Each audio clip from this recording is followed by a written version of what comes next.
environmental technicians each week, about 15, which is and this is the lab where we process all of those, and we do the data monitoring and collection, and then turn that into data for the public and everyone else to see.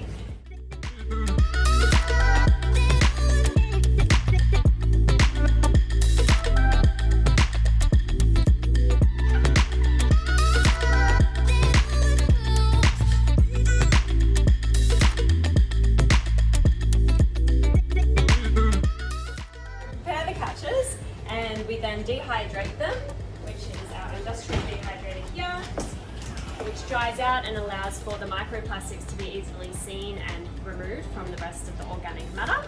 And then here we have the dehydrated patch. We pick out every single piece of plastic that we find, the larger items as well as the microplastics.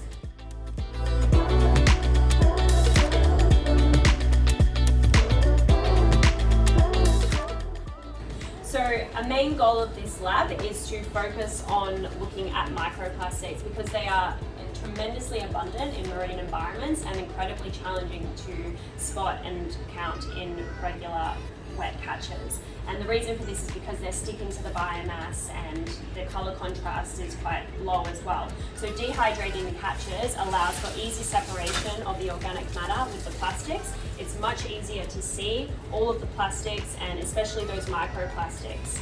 They separate here quite easily and also are quite noticeable with the colour contrast as well.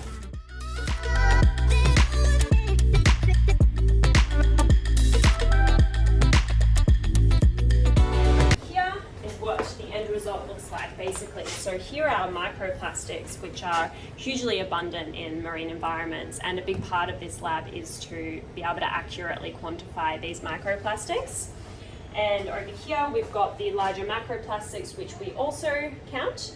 We've got a huge array of different recognizable and maybe some unrecognizable groups. We've got straws, we have food packaging, we have fake leaves, we have ropes and fibers, we have PPE, masks, we have bottle lids, and a lot of unidentified plastics as well.